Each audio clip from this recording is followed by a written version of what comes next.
Hi, and welcome back to our channel, FNK Life. I'm Frank, I'm Kim.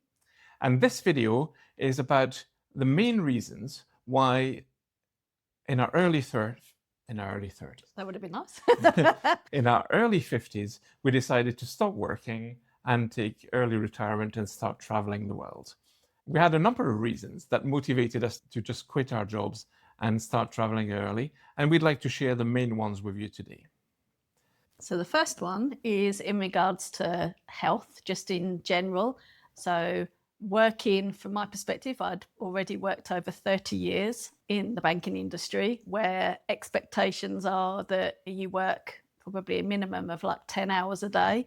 And it's quite intense. There's a lot of things going on. Also in the banking industry, they love it if you double hat. You could be doing your job, but if someone leaves, you can find that you get the opportunity to take on their work as well, just to help with your career. So there's generally a lot of pressure that goes on.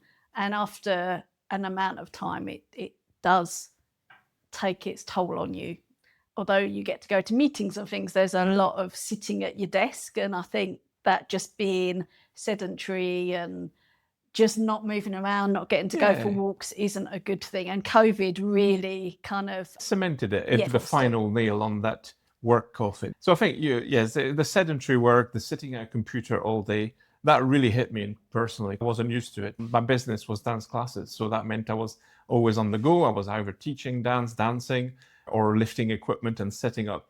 It was a fairly physical and active job. But when I got a full-time job, and suddenly I was at the desk for 8-10 hours, and that really became noticeable. I only worked full-time for 5 years, but I could see the downward curve and how suddenly I started putting on weight. I was less flexible. I was doing less. We realized that it was very important that we either let it get worse and postponed, or we sort of drew a line and said, no, this is enough. We're not going to let this go worse. And we're just going to take the steps. Even if financially we're almost or not quite ready for it, it was worth doing. So health was a very important thing. Another thing, obviously, for you is turning 50, things got different. Yeah, and I will be honest, if I am a woman in her 50s, I did find that the joy of also then starting to go through perimenopause linked with work wasn't a great thing. That brain fog is real. And also you don't sleep as well. It's amazing now that we're retired and we have the time that we need. But when you're not sleeping well, but you have to be up and at your desk, or at least turning on your laptop at like 8, half 8 in the morning, it's not a good thing. So that was another reason that it kind of made us want to quit our jobs earlier and start to live our lives more. Yes, I mean, early retirement acted as a reset. And let's be honest, it doesn't mean we have taken full advantage of all the new time we have and the energy we have, but it gave us the opportunity to completely reset and say, yes, we can sleep as much as we want and when we want. Really kind of started having a huge impact on our happiness levels, our well-being. Yeah, no, it's been great. And I think that's the thing. We just mainly got to the point of you evaluate your work-life balance and you realise that actually work does consume your life and you're not having enough time for you to just live. And that isn't a great thing after a while. Yes, so no rigid schedule, Yeah. flexibility, opportunity to sort of say, you know what, I don't fancy doing this today. I just want to relax. Let's have a duvet day. Let's or a Netflix. Yeah. All those opportunities are great. And last thing, and not the last thing, but one more thing in health and flexible work balance is that we also, maybe through getting older, not just with the perimenopause or other things, we realize that life is not guaranteed. We know a lot of people who lost either of their fitness or their life way too early. And that thing that you could say, well, I'm only in my early 50s. I can wait till I'm in my late 60s to retire. Anything could happen. And I think maybe it's just getting older, but we became more aware of this and decided, why postpone? And from a health, life, work balance perspective, it made a lot of sense for us to say, you know what, early 50s is the time to do it. Obviously, if you can afford to and if you've planned for it. That was the first pillar that made us say, let's do this now. The second pillar, the second reason that pushed us and incentivized us to retire early was that we started planning and thinking about it. Now, we started planning financially. We started discussing when would be a good time and when we could afford to.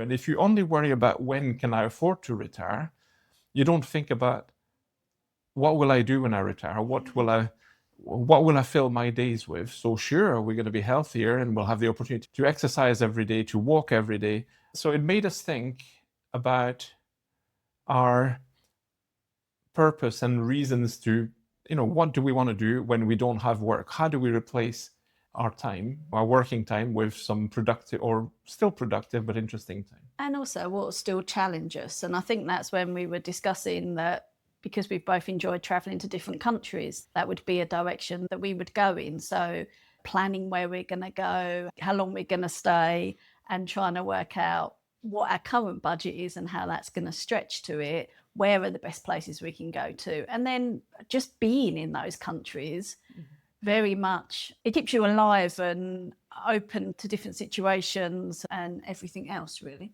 Yes, and I think if we're traveling and discovering new cultures, new foods, new landscapes, new everything, we wanted to be at an age where we could still enjoy those things. So when we were in China, we wanted to still be able to do those terrible steps in the Great Wall of China. They're high, they're unpredictable, so mobility becomes a real issue there. You cannot do this. We couldn't have waited till we were in our 80s to do this. We had to do it when we still could climb, walk, and avoid tripping.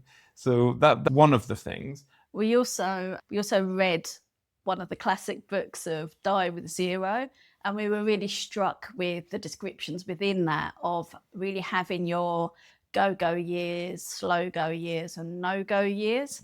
And I think when we've looked at like when our parents have slowed down and the age of that you do need to really value your go-go years in your 50s, 60s, and hopefully 70s, but then the likelihood is you're going to get to slow down. So taking the chance to live your life and see what you can while you're active enough to do so is a really good thing to be able to do. And we're not fully formed on this. That is, I think the definition of our go-go years, our slow-go years, is moving. That is, even this morning we were arguing and discussing how long will be in our go-go years. What does go-go exactly mean? Are we supposed to be rock climbing, scuba diving, and skydiving? Maybe that's hyper go-go for us. Would I have done this in my 20s? I'm not even sure I would have. So you can redefine it. But we know that at some point we will lose some mobility. We will lose some, or even the will to. And I think as you say, we can both look at what happened to our relatives, our parents or friends,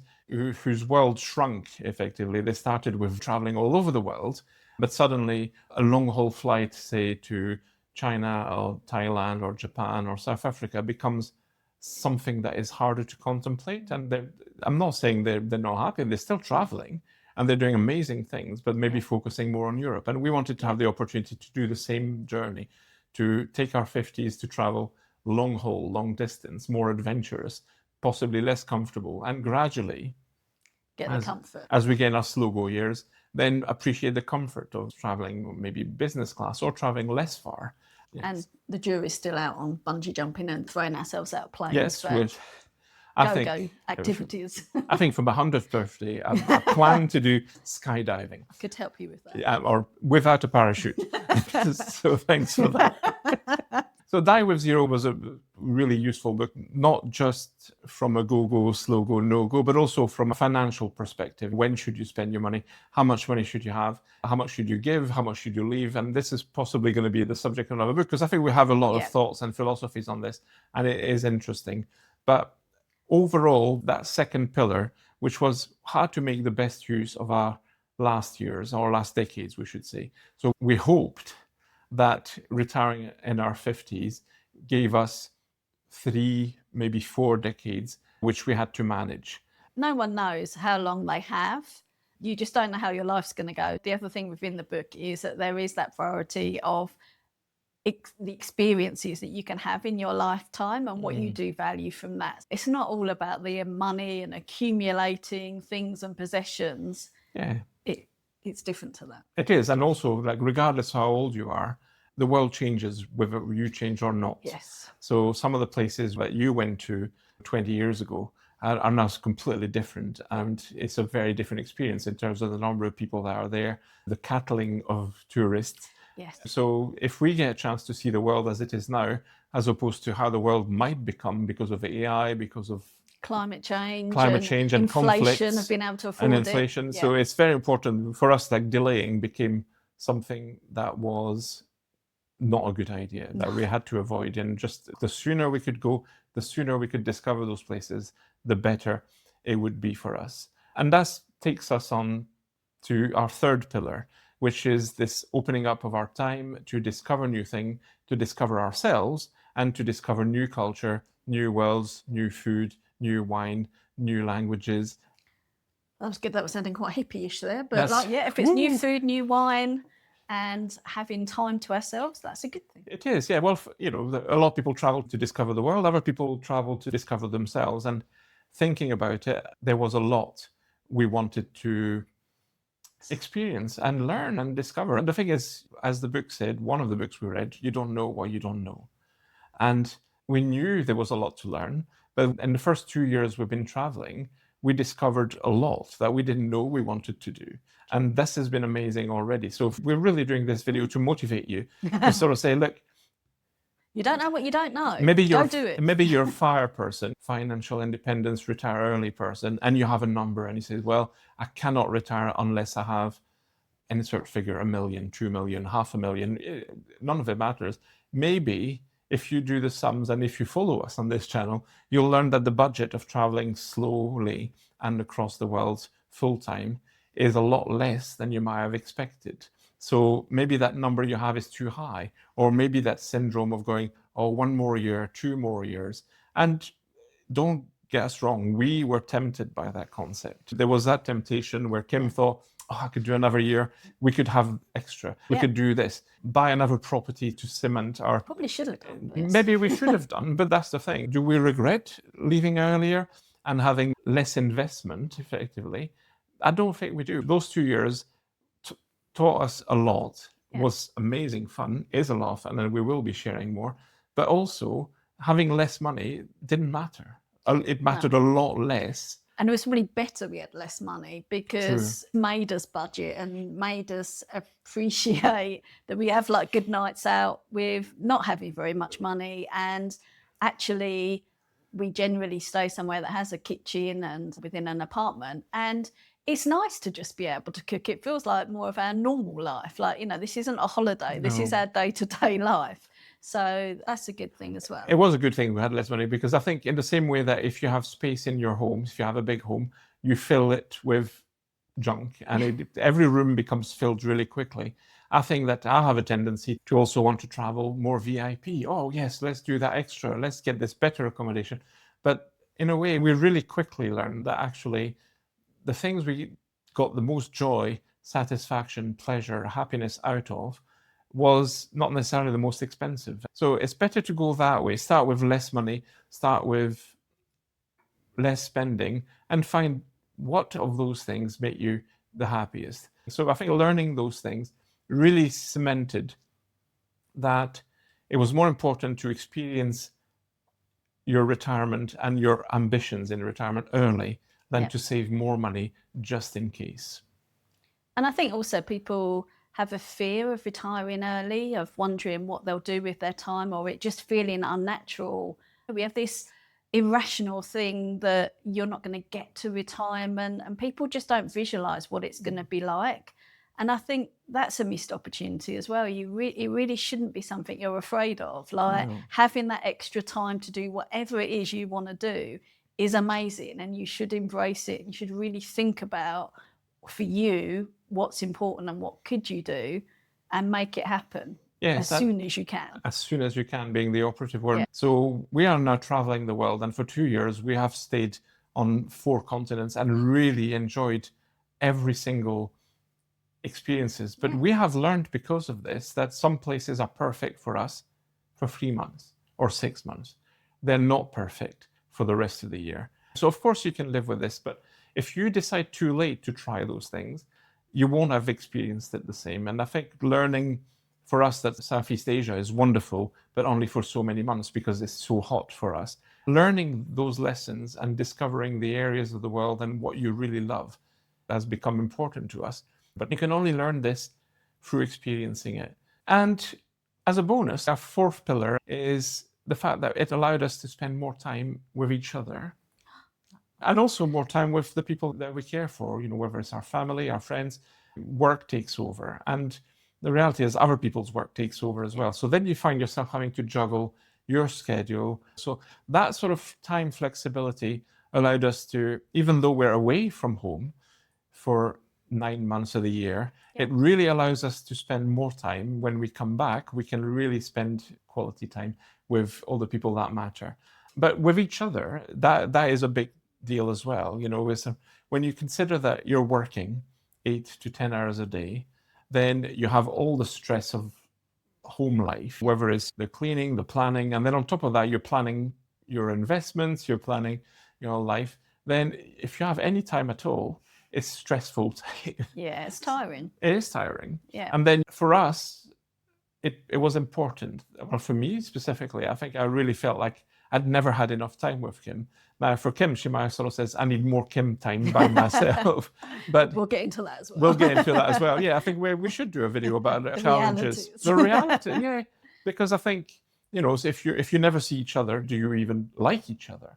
But if you do see each other all the time, then you really find out, and having that flexibility means that we can take time away from each other. If Kim needs quiet time, then it's no big deal, because you know what? We have so much time in all day that if Kim says, hey, I'd like to take a couple of hours to just read a book. Yes, or just have time. And if I just want to go for a walk and sit in a coffee shop and just ponder the philosophies of the world, yes, and then I can do that. And it doesn't feel like we're stealing time from our joint time. And yet we really enjoy having all that time together, talking together, watching something together, discussing all those things. And now starting this YouTube project together. Mm-hmm. And that has been a real bonus in that sense. So what about you guys? Yes. Tell us, would you retire early? What's putting you off, aside from the financial means to do it? And what does your retirement look like? What does hold you back, or what scares you? We'd really love to hear your thoughts. Absolutely. Please share, add some comments, reach out. We'd love to hear that. And we'd be interested in your questions, because maybe you have a different perspective or a different fear that we haven't addressed. And we will come back to those topics. And we'd love to answer your questions, or maybe say, we haven't worked that one out yet. We still don't know. So please like, subscribe, and join us on our next video, which is going to be even more exciting. Thanks very much. Bye. Bye.